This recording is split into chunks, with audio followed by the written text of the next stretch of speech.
Bienvenue sur Teach, votre mission d'enseignement et de maturité spirituelle. Depuis la semaine passée, on a commencé à parler de la famille. On va continuer encore à parler de la famille, mais on parle de quoi en réalité en matière de famille? On parle des réponses de Dieu, des réponses de la Bible face à des problèmes récurrents dans les cadres familial. En début de cette semaine, là, nous voulons commencer avec un problème pas le moindre, le problème de la fertilité. La fertilité lorsqu'il n'y en a pas. Donc, ça s'appelle de l'infertilité.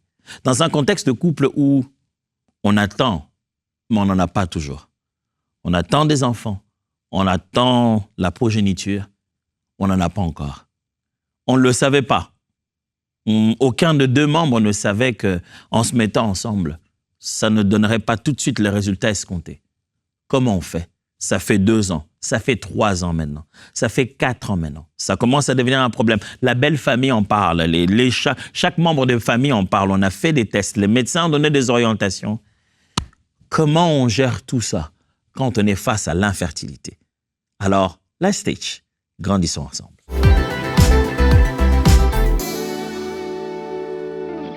Avant de vous parler de cette affaire de l'infertilité, permettez-moi de vous partager ce témoignage. En plus, il nous vient de la République démocratique du Congo. Je m'appelle Angèle, je suis de la RDC. Je suis chaque jour les émissions Teach de Pasteur Atoms qui me permet vraiment de grandir spirituellement. Que Dieu bénisse toute l'équipe EMCI et spécialement le Pasteur Atoms pour le travail très original et son engagement au service de Dieu. J'ai dit merci à Angèle, merci énormément. Ces petits mots, lorsque les partenaires les laissent pour nous, après avoir fait un don à EMCI, ces petits mots nous encouragent énormément. Je passerai tous tes encouragements à toute la merveilleuse équipe avec laquelle nous travaillons, qui sont de l'autre côté, en commençant par le chargé de production, jusqu'à chacun d'entre eux qui travaille pour que nous ayons ce travail, que vous avez comme ça en temps réel, les textes, les mots. Il s'est fait un grand travail et ça se passe pendant longtemps. Et lorsque quelqu'un, finalement, que nous avons visé dans nos prières, dans nos travails, dans nos efforts, quelqu'un est finalement touché, ça, c'est notre petite rémunération intérieure. C'est en fait pour ça que nous faisons ce travail. Et chaque fois que quelqu'un nous laisse un petit mot comme ça, nous savons que le Seigneur fait cette œuvre à travers nous. On n'est pas en quête de ça, mais ces petits mots sont une façon de se dire « l'œuvre se fait ». Et par-dessus tout, j'aimerais vraiment vous encourager à faire avec nous cette œuvre. Si jamais encore vous n'avez pris l'engagement de devenir partenaire à EMCI, soyez les bienvenus. Je dis à la fois merci à ceux partenaires qui nous encouragent et qui donnent. Et j'aimerais vous inviter, vous aussi, à vous joindre aux partenaires de EMCI TV. C'est simple, EMCI TV/don. Vous trouvez tous les nécessaires pour savoir comment vous pouvez commencer à donner. Que ce soit une seule fois, que ce soit régulièrement, prenez l'engagement, donnez ce qu'il y a entre vos mains. Pas plus, pas moins, juste ce que le Seigneur vous donne. Et ça nous permettra d'élargir cette œuvre le plus loin que possible et de toucher des vies comme la vie d'Angèle. Alors, parlons de la vie. La vie dans un couple est souvent considérée comme l'effet de la présence d'un bébé. Et quand le couple n'a pas encore de bébé, il n'y a pas encore d'enfant, on a l'impression qu'il n'y a plus de vie dans le couple. Personne ne veut se marier en se disant « je vais me marier justement parce que je vais vivre de l'infertilité ». Non, non, non, non.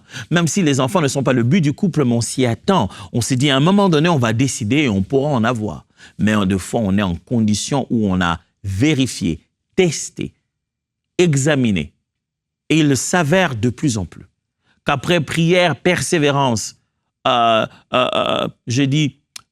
suivi des médicaments qu'il fallait boire, le protocole qui a été proposé, on est face à une réalité où il y a probablement de fortes chances qu'il y ait de l'infertilité, chez l'un ou chez l'autre. La première des choses que j'aimerais vous dire, si cette situation est dans votre foyer ou à côté de vous, c'est votre frère, votre sœur, voici la première chose que je tiens à vous dire. Premièrement, c'est que Dieu n'oublie pas les stériles. La Bible nous montre que la situation de l'infertilité n'est pas une affaire dont Dieu se dit « écoute, les médecins ont déjà dit que ce n'est pas possible, qu'est-ce que je vais faire ?»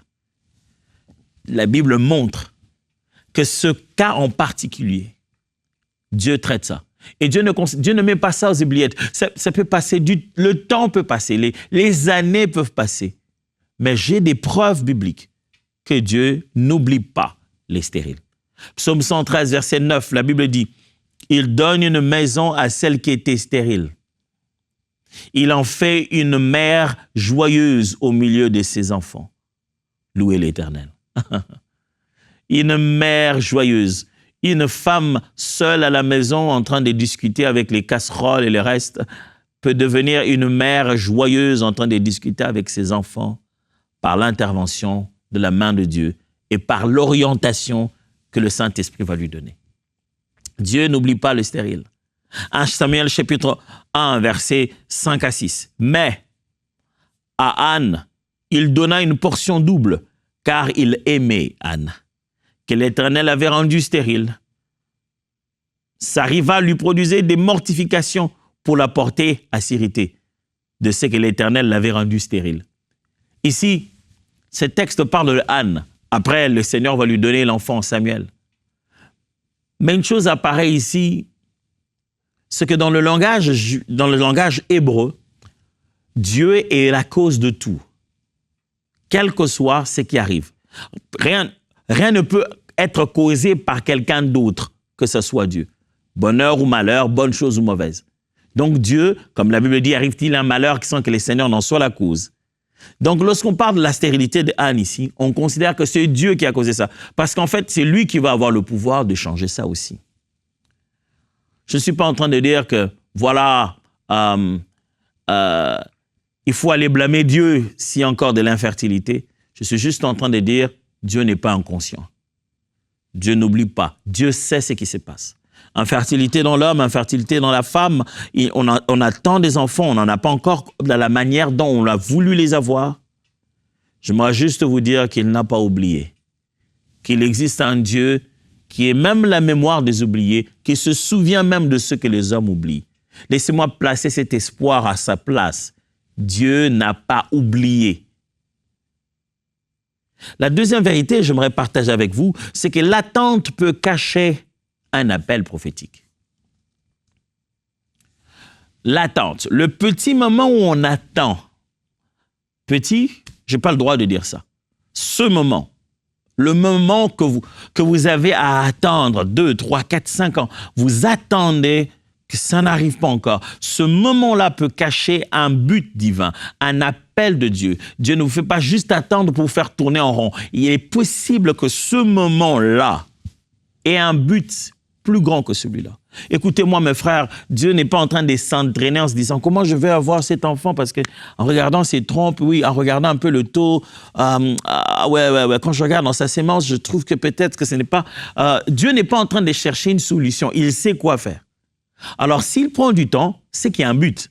J'aime comment Paul explique ça en disant « Bon, si le Seigneur traîne encore, c'est parce qu'il voudrait qu'un grand nombre... » Ça montre que cette impression de tarder, pour nous, est plutôt toute une mission de Dieu. Dans le même temps qui semble être un temps vide, un temps mort, Dieu est activement en train de faire quelque chose. Je vais vous demander de regarder ça comme ça. Quand votre couple passe par l'infertilité, Dieu est activement en train de faire quelque chose. Ne regardez pas seulement comme si Dieu ne fait rien. Posez-vous plutôt la question, qu'est-ce que Dieu attend de nous et qu'il pense que c'est mieux à faire sans avoir des enfants? Quelle est la mission que le Seigneur nous accorde pendant ce moment qu'il pense que dans cette condition nous sommes? C'est plus faisable. Il est possible qu'une période, je précise, il est possible que cette période cache un appel prophétique. Genèse chapitre 21, versets 1 à 2. L'Éternel se souvint de Sarah, comme il avait dit, et l'Éternel accomplit pour Sarah ce qu'il avait annoncé. Sarah devint enceinte, elle enfanta un fils à Abraham dans sa vieillesse, au temps fixé dont Dieu lui avait parlé. Dieu avait un calendrier. Quand le calendrier s'approche, il vient, il annonce. Il dit, écoute, l'année prochaine, quand je reviendrai, elle sera enceinte. Tout le monde est en train de voir Sarah. Sarah est en attente pour une raison. Parce qu'une prophétie est en train de suivre son cours. Il est possible que le Seigneur vous donne et des rêves et des paroles. Il a parlé et ce message est en train de suivre son cours. Cette parole est en train de fonctionner progressivement. Mais pendant ces moments-là, cette attente doit être active. Il est possible qu'il y a autre chose à faire. Pendant qu'on attendait Isaac, tellement de choses ont eu lieu dans la vie d'Abraham. Abraham n'est pas resté là en disant, Dieu, écoute, la prochaine fois on se parle, il faut que tu viennes avec Isaac, sans quoi il n'y a plus rien à faire. Il y a tellement de choses qui ont lieu dans la vie d'Abraham, dans la Bible, avant le moment où Isaac devait venir. Entre autres, il a bâti l'héritage pour Isaac. 1 Samuel chapitre 1, verset 20. Dans le cours de l'année, Anne devint enceinte et elle enfanta un fils qu'elle nomma Samuel, car, dit-elle, je l'ai demandé à l'Éternel. Anne a été mortifiée, je vous ai dit tout à l'heure, par Pénina, sa rivale, qui a parlé, qui a crié. Elle n'avait pas d'enfant, mais pendant l'année où elle avait prié au temple là-bas, au courant de cette année-là, Dieu lui a donné d'avoir un enfant. Et il lui a donné le nom de Samuel parce qu'il a dit, je l'ai demandé à Dieu. Pendant cette période, elle n'était pas encore enceinte. Ou pendant cette période, elle a quitté les temples, elle est partie. Il y avait un projet divin qui a commencé à fonctionner. Personne ne le savait. Est-il possible que pendant cette période où vous ressentez, vous vivez votre infertilité, il y a un autre projet divin qui s'accomplit? Ne vous laissez pas être aveuglé et figé que dans une direction, une seule direction. Dieu a un plan qui dépasse votre vie. Avant de vous mettre ensemble, avant que vous pensiez à l'idée de fertilité et d'avoir des enfants, il y avait un projet personnel dans la vie que Dieu vous a donné. Il est possible que ce moment d'attente cache à l'intérieur réellement un appel prophétique, un but divin qui va s'accomplir à travers vous. Troisièmement, la prière fervente change les choses. En tant que pasteur, je suis conscient de la complexité du sujet de l'infertilité. En tant que pasteur.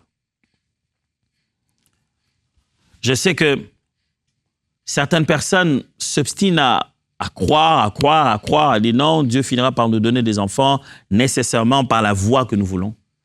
Et n'osent pas découvrir d'autres voies qui sont devenues disponibles. Certains ne pensent même pas adopter parce qu'ils veulent à tout prix que le Seigneur fasse passer par eux directement les enfants qu'ils vont avoir. Je comprends, dans mon contexte pastoral, le danger de pouvoir faire monter de l'espoir à quelqu'un qui va attendre comme ça durant toute sa vie, pendant 20 ans, 30 ans, pendant qu'il aurait pu simplement être la source de vie pour un enfant. Un enfant qui n'a pas des parents, ni père ni mère. Ils auraient pu l'adopter, l'amener chez eux, ou bien ils auraient pu recourir à une autre méthode je veux dire médicale qui est disponible, l'insémination ou quoi que ce soit. Il aurait pu avoir cet enfant autrement, bien sûr par le moyen et la force, la grâce que Dieu aurait mis. Je suis conscient qu'il faut bien trouver de l'équilibre dans ça.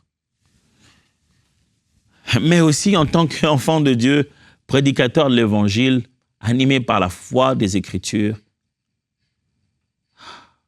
je sais que la prière fervente change les choses. C'est ça mon troisième point. La prière fervente change les choses. J'aurais bien voulu que par prière fervente, vous puissiez vous dire, c'est quoi la prière fervente? La prière où j'ai beaucoup pleuré et que Dieu a senti vraiment que j'en ai besoin, que ce soit l'homme ou que ce soit la femme. La prière fervente, c'est quoi? C'est combien de jeûnes qu'il faut faire? Non, ce n'est pas ça. Mais ce que j'essaie de dire, je sais qu'il y a des moyens, je sais qu'il y a des méthodes, Dieu les utilise aussi. Mais je sais aussi que toutes ces méthodes, tous ces moyens, tout ce qu'on est en train d'attendre là, c'est par la prière qu'on obtient le résultat. C'est en se tournant avec foi et détermination au Dieu de la Bible qu'au moment opportun, il sait vous guider dans une direction ou une autre. J'ai eu des cas des personnes où on a prié de longues années, on a imposé les mains, on a jeûné, jusqu'à un beau jour, le Seigneur a juste dit, envoyez-les dans telle ville, qu'ils aient dans l'autre pays, ils vont trouver solution. En allant là-bas, boum, solution totale. La personne se retrouve enceinte, l'enfant arrive et on est heureux. Je vous en supplie de croire que Dieu écoute les prières. C'est peut-être pas, il vous a peut-être pas donné l'enfant que vous voulez avoir comme vous l'avez pensé l'avoir jusqu'ici. Mais j'aimerais vous dire de ne pas abandonner de prier, de parler avec Dieu en lui disant, Seigneur, tu n'oublies pas les cas d'infertilité. Ne ruinez pas la relation que vous avez entre vous deux, hommes et femmes, dans votre couple parce que l'enfant n'est pas encore venu, parce que l'un ou l'autre est peut-être dans des conditions biologiques qui ne permettent pas la fertilité. J'aimerais vous faire croire que si vous vous tournez vers le Seigneur et vous lui parlez, il vous fera comprendre quel genre de parent vous êtes. Certaines personnes sont réellement parents pour une vie qui vient d'ailleurs, née ailleurs, un enfant né ailleurs, mais ils ont élevé. Sachez-le que nous tous, nous sommes que de gardiens des destinées. Et des fois, Dieu nous demande de prendre une destinée d'ailleurs. D'autres, ce n'est pas par voie normale, j'allais dire par voie biologique, physique qu'ils ont obtenu cet enfant. Il a fallu une assistance médicale. Et je vous assure que ce n'est pas parce que c'est l'assistance médicale que ça marche tout moment. C'est encore la prière qu'il faut prier pour que ça réussisse à marcher. Je vous assure que la prière fervente a une grande efficacité. La Bible dit dans Jacques chapitre 5, verset 16, et commence par dire, confessez-vous vos péchés les uns les autres, et priez les uns pour les autres, afin que vous soyez guéris. Et il ajoute, la prière fervente du juste a une grande efficacité. J'aimerais encourager une dame, un homme, continue de prier. Pasteur, je ne sais plus quoi dire. Adore-le et dis-lui, je t'adore, toi le Dieu qui n'oublie pas ceux qui sont dans des conditions d'infertilité. Adore-le et dis-lui, je te glorifie, ô toi Dieu, pour qui ma vie a un sens, même quand je n'ai pas encore un enfant. Un Dieu qui a quelque chose à faire avec moi, même quand il ne m'a pas encore donné la responsabilité de gérer une autre vie. La prière fervente a une grande efficacité. 1 Samuel chapitre 1, versets 13 à 17. Anne parlait dans son cœur et ne faisait que remuer ses lèvres, mais on n'entendait point sa voix. Élie pensa qu'elle était ivre et lui dit, « Jusqu'à quand seras-tu dans l'ivresse? Fais passer ton vin. » Anne répondit, « Non, mon Seigneur, je suis une femme qui souffre en son cœur. Et je n'ai bu ni vin, ni boisson enivrante, mais je répandais mon âme devant l'Éternel. Ne prends pas ta servante pour une femme pervertie, car c'est l'excès de ma douleur et de mon chagrin qui m'a fait parler jusqu'à présent. » Élie reprit la parole et dit, « Va en paix, et que le Dieu d'Israël exauce la prière que tu lui as adressée. » Je n'aimerais pas aller plus loin. Je voudrais prier pour des couples qui vivent dans l'infertilité, tout de suite et maintenant. Élie n'a même pas eu besoin d'imposer les mains sur cette femme. Il n'a même pas eu besoin de formuler une prière proprement dite. Il a juste dit, va en paix, et que le Dieu d'Israël exauce la prière que tu lui as adressée. Lorsqu'il nous fallait commencer l'Église sur l'orientation de Dieu par l'ordre que l'apôtre Dallo nous a donné, je priais Dieu pour essayer de savoir qu'est-ce qu'il fallait apporter. Les églises, il y en a tellement. Il m'a dit, fais une cité d'exaucement, un lieu où je viens donner des réponses aux gens. J'aimerais prier avec vous en ayant ça en tête et conscience que vous allez témoigner et que vous nous enverrez les photos de vos enfants, de ce que le Seigneur aura fait à partir de cette prière. Abba, je prie au nom de Jésus sur mes frères et mes sœurs qui ont attendu tellement longtemps. Père, toi qui m'as dit que tu exauces les prières, exauce-le. Exauce leurs prières. Il est temps pour eux de vivre l'exaucement. Ça va paraître de la blague, mais rien ne va changer dans leur routine.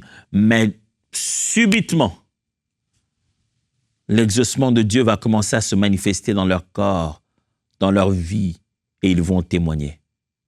Reçois cet exaucement et ton témoignage va toucher le cœur et va changer les vies, parce que Dieu ne ment pas. Ça fait 1 année, 2 ans, 3 ans, ou même plus. Tu as même déjà abandonné le sujet, mais je prie maintenant que Dieu t'étonne, quel que soit ton âge, au nom de Jésus. Amen. Il y a encore deux autres choses que je dois vous dire avant que nous puissions nous séparer aujourd'hui. La quatrième chose, c'est que la foi dans le silence glorifie Dieu. Dans un processus d'infertilité dans le couple, garde foi en Dieu, même pendant qu'on vit un moment où tout le monde nous a oubliés. Quand on garde foi, on continue à croire en Dieu dans le silence. Ça le glorifie. Dieu est glorifié. Dieu se sent honoré quand vous continuez à lui faire confiance sans vous plaindre. Vous continuez à lui faire confiance, même quand vous passez par vos propres réalités, quel que soit ce qui s'est dit, mais vous avez gardé votre confiance. Hébreux 11:1 dit, « Or, la foi est une ferme assurance des choses qu'on espère, une démonstration de celles qu'on ne voit point. » Vous croyez à quelque chose que les gens ne voient point. Dieu va vous permettre de démontrer cela. Il vous choisira le bon enfant adopté. Il vous dirigera au bon hôpital pour le faire. Il permettra à ce que ça arrive subitement. Jean chapitre 20, verset 29 le dit. Jésus lui dit, « Parce que tu m'as vu, tu as cru. Heureux quiconque n'a pas vu. Et heureux ceux qui n'ont pas vu et qui ont cru. » Continue à croire. Même sans voir, continue à croire. Pasteur, tu ne sais pas combien d'années, mais... Oh, je ne sais pas combien d'années, c'est sûr et certain. Mais je sais qu'au moment où il exauce, c'est comme ça. Et je sais que ce n'est pas en vain qu'il a envoyé ce message pour ce moment, en cette période. Je sais qu'il a un plan. C'est peut-être pas pour tout le monde. Tu te dis, mais s'il a prié comme ça, combien de gens il y a dans le monde qui ont entendu cette prière? Sache que toi, tu es toi. En particulier la foi que tu as dans ton cœur, que tu as gardée pendant toutes ces années, cette détermination profonde, tu continues à servir Dieu comme il attend de toi. Il est en train de poser quelque chose de précis sur la manière dont il va amener la fertilité dans votre famille. Il te connaît toi en particulier, il connaît ton cas, il en connaît la différence, il connaît les clichés, il sait ce que les médecins ont dit, il sait ce qu'il en est, il sait l'opération que tu as subie, il connaît tout. Et il voit comment tu lui fais confiance, même en silence. Et il finira par démontrer ta foi de l'invisible. Il finira par démontrer matériellement que cette foi en valut la peine. Au chapitre, je vais dire le 5e point, parce que je sens cet esprit de prière. Le 5e point, je vais le dire, commentez un peu, et je pense que je vais me laisser un peu plus de temps pour prier avec vous. Le 5e point, c'est celui-ci. Dieu accomplit sa promesse en son temps. Pasteur, c'est tout ce que tu veux nous dire? Oui. Je voudrais aujourd'hui que les couples qui passent par des conditions d'infertilité se souviennent. Quelle que soit la méthode, que ce soit une adoption, que ce soit un processus de fertilité médicale, que ce soit Dieu qui subitement fait les choses de manière, j'allais presque dire, naturelle. Dans tout cela, Dieu accomplit sa promesse en son temps. Il y a un temps fixé par Dieu. Genèse chapitre 18, verset 14 dit, « Il n'y a rien qui soit étonnant de la part de l'Éternel. Au temps fixé, je reviendrai vers toi à cette même époque et Sarah aura un fils. » Au temps fixé par Dieu, gloire à l'agneau, au temps fixé par Dieu. Je connais des personnes qui ont élevé leurs enfants comme s'ils en étaient devenus des grands-parents, tellement qu'ils les ont eus à l'âge adulte, mais au temps fixé par Dieu. Dieu le fera. Habakkuk chapitre 2, verset 3, la Bible dit, « Car c'est une prophétie dont le temps est déjà fixé. Elle marche vers son terme, elle ne mentira pas. Si elle tarde, attends-la, car elle s'accomplira certainement. » Dieu ne ment pas. Les prophètes peuvent dire une chose, et quand vous ne le voyez pas s'accomplir, vous plaindre, dire, « Ah, le prophète là m'a menti, il avait dit d'ailleurs. » Ok, si c'est le prophète qui avait dit, et Dieu alors? Dieu est capable de te parler et de mettre une conviction certaine dans ton cœur et te dire, c'est bon, il est temps que tu adoptes. Ça veut dire qu'il a choisi l'enfant que tu dois prendre. Il peut mettre une conviction claire dans ton cœur et dire, vas-y dans tel pays. C'est-à-dire qu'il sait avec quelle main, quelle personne, quel médecin et de quelle manière tu vas obtenir solution. Et un autre jour, c'est simplement un bon matin, les comportements changent, les attitudes changent, le corps commence à être transformé. Dieu a décidé de te visiter autrement. Mais je crois à la visitation divine. Prions ensemble. Oh, alléluia, gloire à Dieu. Père éternel, l'espoir est une chose que la science ne se le permet pas si facilement. Les scientifiques ne veulent pas nourrir des gens de l'espérance sur des choses qu'ils ne peuvent pas produire. Ils préfèrent être stables, ne dire que c'est qu'ils peuvent, et ne pas faire naître de l'espérance pour que demain, ça soit après déçu. Mais nous ne vivons pas juste de l'espérance. Nous vivons de la foi. La foi n'espère pas, la foi sait. La foi est une ferme assurance. On est assuré des choses qu'on espère. On n'espère pas qu'elles vont venir, on sait que ce que nous attendons arrivera. Je sais que Dieu est capable de guérir lorsque ce sont des maladies. Je sais que Dieu est capable d'opérer, quel que soit ces myomes, quel que soit ce problème de manque de sperme. Je sais que Dieu est capable de changer les diagnostics qui ont été déjà donnés. Je sais que Dieu est capable d'aller choisir un enfant là où il le faut pour qu'il soit adopté par la bonne famille. Je sais que Dieu est capable d'accompagner le processus médical pour obtenir ce qu'il faut. Je sais que Dieu est capable de mettre un grand sourire sur les lèvres de ceux qui ont vécu longtemps dans l'infertilité. Aujourd'hui, je prie, au son de ma voix, que la vie vienne dans ta maison au nom de Jésus. On courra de gauche à droite, on cassera les assiettes, on criera de joie. Chez toi devient l'endroit où les enfants vivent. Je déclare que la stérile va élargir l'espace de sa tente et que les enfants vont lui être donnés. Je déclare que celui qui a perdu toute force, tout sens de masculinité sera surpris de devenir père. Je déclare qu'Abraham deviendra Abraham. Je déclare que Saraï deviendra Sarah parce que l'Éternel va toucher et accomplir sa promesse. Merci Seigneur de nous exaucer. Tu n'es pas un fils d'homme pour mentir. Ce que nous avons déclaré là, nous le verrons s'accomplir. Où que ce soit dans les Antilles, que ce soit en Afrique ou en Europe, que ce soit en Amérique, je le déclare au son de ma voix. Que ce soit au premier jour ou à la rediffusion, que ce soit suivi direct ou indirectement, que ce soit envoyé à vidéo, un son qui se soit dédié à quelqu'un d'autre, au son de ma voix, au nom puissant de Jésus-Christ. L'heure des miracles et des témoignages a sonné dans ces foyers. Sur les hommes et sur les femmes, ils témoigneront que l'Éternel a prouvé sa fidélité. Au nom puissant de Jésus. Amen. Dieu vous bénisse et voyons-nous demain.